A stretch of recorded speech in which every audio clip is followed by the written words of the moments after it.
All right, folks, welcome to the seventh episode of a mixtape of memories. We've got with us Jasper Joseph. He is one of the finest person I have met and one of the most patient person I have met. And I'm really glad that he is agreed to do this the fourth time. The first three times there were some technical issues and snags. That's the reason why we had to do it the fourth time. And I'm grateful for him for doing this over again. Now, we had six great artists during the past episodes, and we had amazing conversations. And this one is not going to be any less than that. Welcome, Jasper. How are you doing? How's UK? Hi Dennis, I'm good, very good. It's been kind of my weekend, and I've been just chilling, just relaxing today. So it's been good. All right, Jasper. So, you've been doing a lot of background scores recently. I've heard some of the background scores that you uploaded on your SoundCloud. Can you tell us how you got introduced to the background scores scene? Yeah. So for me, the thing is, when I was kind of exposed to movies and when I used to go to theaters and watch movies, unlike others, I was actually inclined to the whole background score of the movie. Like normally people love the songs, especially when it comes to Bollywood.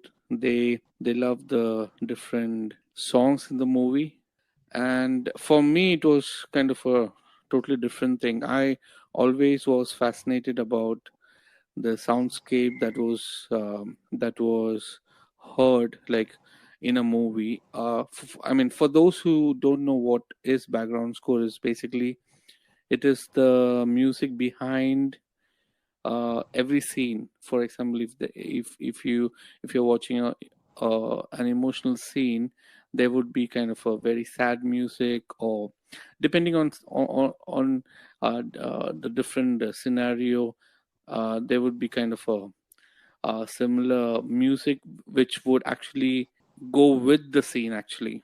So I can show you how we we basically deal with different kind of scenes with different emotions. To be frank, we use the same chords or the same notes, but the way it is played or the progressions are different, and different progressions would give you different emotions. So I can show you few of the examples. So let's take emotional kind of progression. Yeah.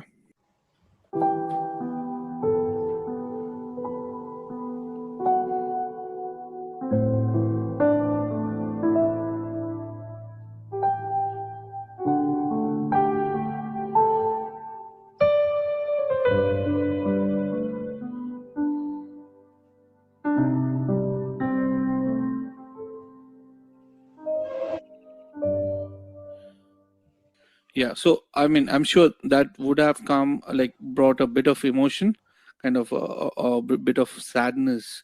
So with the same set of chords, uh, let me try out something kind of really tensed, or uh, a scene where there's a lot of suspense.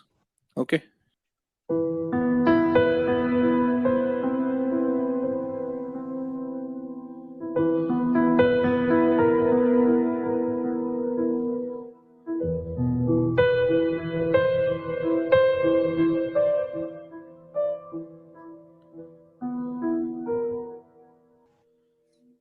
Yeah, so this is one of kind of the progression that we normally use when there's a kind of a there's a lot of tension in the whole scene, or there's lot of suspense. Now I can play something really happy, something really kind of peaceful, happy. Let's see.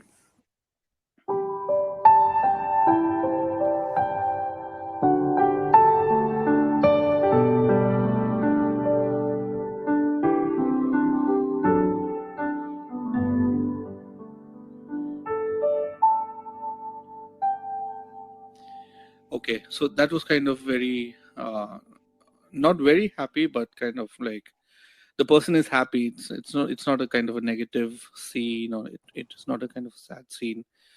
Uh, I can show you one more. This progression would sound a bit of kind of inspirational. Let's see.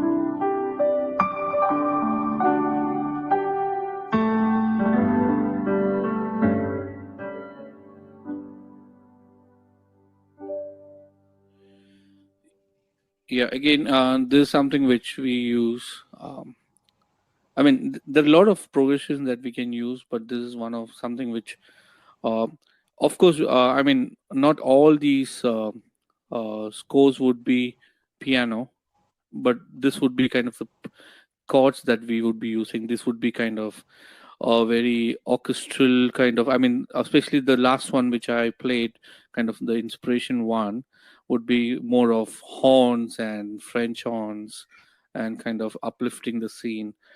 So I mean, this whole sound or music behind the scene is called background score. So as I said, I was really fascinated on to hear the different sounds, and I really wondered. I used to play the keyboards by then, but I knew these sounds are not coming from a normal keyboard, because I've explored like a lot of keyboards and stuff by then. Then when I researched, I understood there are these software called VSTs, which a person who does background score he uses actually, and the whole sound comes from the software. I mean, he has to play on a keyboard, and the sound is triggered through the keyboard. If I say so, I was kind of fascinated, and I did start my whole research on the subject called background score and how it is done. There came a point where I knew I had to actually basically work as an intern or learn under someone. So that's when I met this super wonderful person called Saibu Simon. So if I tell you about Saibu, he's basically the senior engineer of Hariharan Ji. Hariharan, who is kind of the legend, I mean, the top legend artist in India. Saibu Simon is the senior engineer, or kind of the next person to Hariharan Ji in terms of managing him and his shows and his recordings.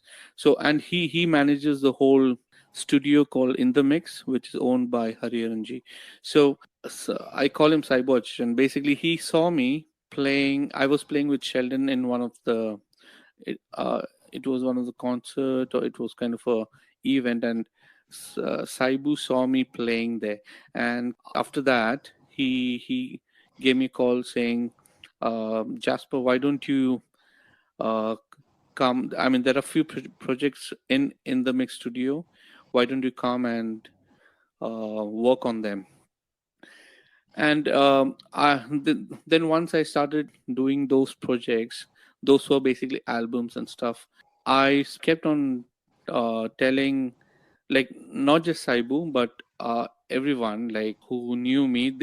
I always used to tell them that this is kind of my passion. I mean, this is what I want to learn. Background score is something which I would love to do. So uh, Saibu, what he did, he knew someone called Raju Singh. Now Raju Singh is he's one of the main music director in Bollywood who does background scores for movies and serials. He's done like, if you see his discography, he's done like tons Hmm. of movies and serials. I would say go check him out if you don't know who is Raju Singh. So I got the privilege of learning, like, Saibu connected me to Raju Singh. He told me that you can go and learn under him and maybe work someday for him. So that was a deal. Mm. So there was this time when I started like as under Raju Singh, and that's when it all started. So, and I remember like the initial kind of like 4 5 months or 6 months, my tracks or the background score which I used to score, it sounded really horrible. I mean, over and over. I mean, the thing is, I kept doing or I kept programming tracks around one or two tracks a day, over and over again. Like Mm. this has been for like 4 to 5 years, every day, like non-stop. There was no break, like except I think Sundays, because even Saturdays there I was working. So 6 days, like over and over, I used to make these tracks, different genres. When it comes to background score, the thing is you have to be versatile. Like you can't just stick on one genre and say I can only do this. You have to actually explore. I mean, there were genres which I have never even explored or heard. So if like it all depends on what the movie needs. So Okay. that's what I got to learn, and different genres of music, and even with instruments that we use. Basically the background score, if you watch it or if you listen to a background score, it would sound like 100 people playing in an orchestra, okay, but it would be one person who has actually programmed the whole violin, viola, uh, the the double bass, all these sections. So what I wanted to conclude is basically the whole skill has to be like, I mean, you have to be really good at your skill when it comes to doing background scores. Let's take a scenario where there are two people. One person is kind of angry, he's shouting at the other person, and the other person is crying. So I mean, there are two ways you can give background, or there are two ways you can give music to this particular scene. So one is you can give a kind of a very aggressive or angry music. The second one would be kind of a very emotional music. So you should actually know, so you always, I mean, it's called the point of view. So you need to know the whole story before you actually work on a particular scene. So to conclude, I would say background score is very technical, and it's fun. Like it's fun to work a particular scene, and basically your job is to enhance the whole scene. That's a grand explanation of what you say Hmm. technical things. Thank you for that, man, Jasper. I have another thing. After Raju and Saibu, what do you say when you're working with them? What I understand from your experience is that you have been, what do you say, practicing consistently, and you have not given up on, what do you say, practice, and you have been constantly at it. So that's kudos to you. How did you get introduced to Hariharan and getting into the album called Hazir? Okay. So as I said, I told you how I met Saibu Simon. Okay. So as I said, Saibu is kind of the senior engineer at Hariharan Ji studio, and I, like I used to visit the studio once in a while to work on projects or other artists' albums, and so they're one of I think it was during one of the recordings I met Hariharan Ji, and I remember the first meeting was basically he just came to the studio and he said, "Okay, can you just play the song?" And it was one of, I think, one of my favorite songs, and I knew the song, so I just randomly played to him, like in the sense he was singing, or maybe he was practicing. I'm not sure what was it, but I just played in the studio with him, and that's it. So what happened was at the end of that particular small session, he said, Jasper, like if you're interested, why don't you join the band?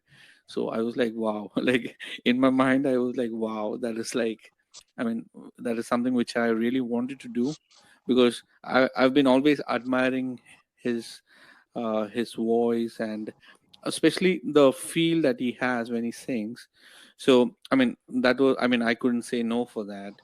So I remember it. The first concert was in, I think, Nagpur, or oh, it was. I'm sure it was outside Bombay, and I was super excited. So initially, with Hariharan Ji, I started playing in his Bollywood band, which is called Soul India. So that's the band, which is, I mean, that's the name of the band, and they go all around the world for these corporate shows and these big events that they are invited. And yeah, that's how I started.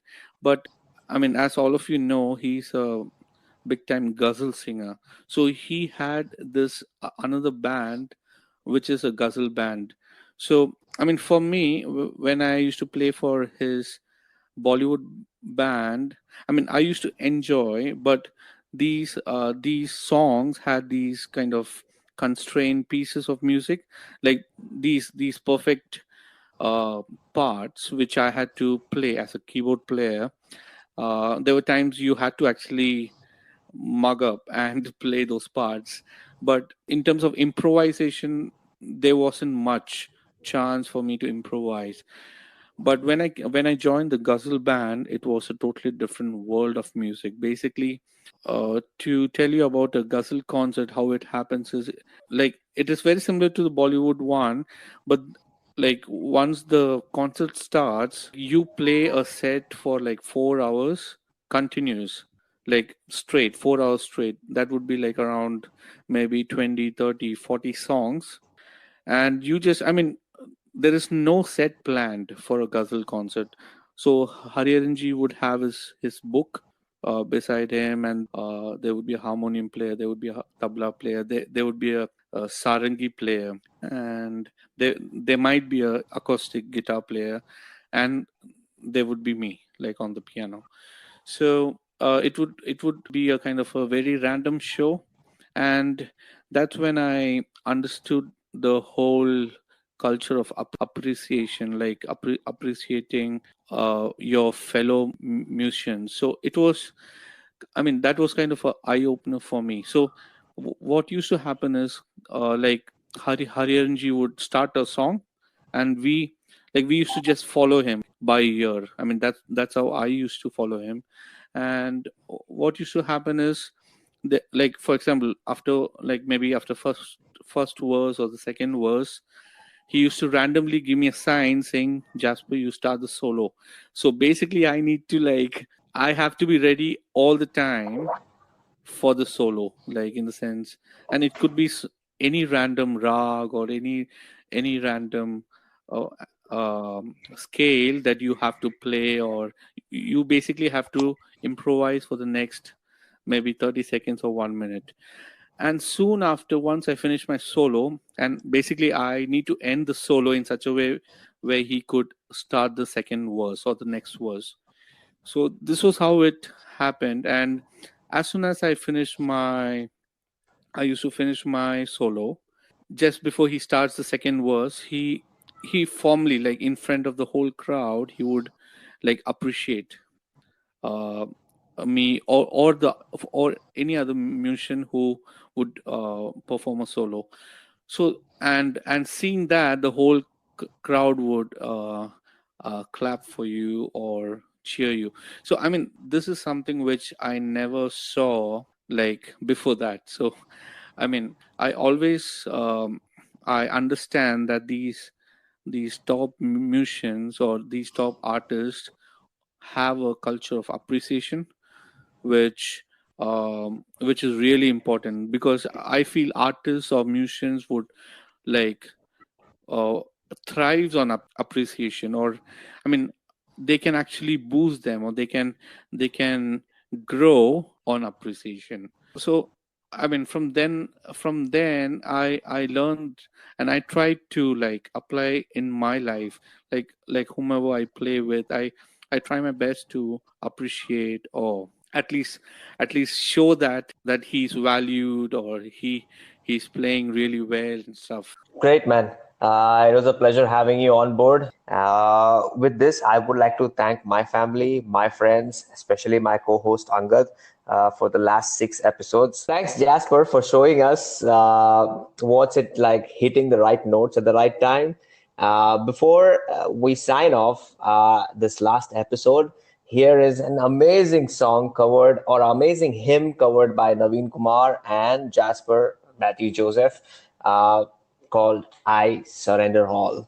Have a blast of a time and have a surreal experience. Here it goes.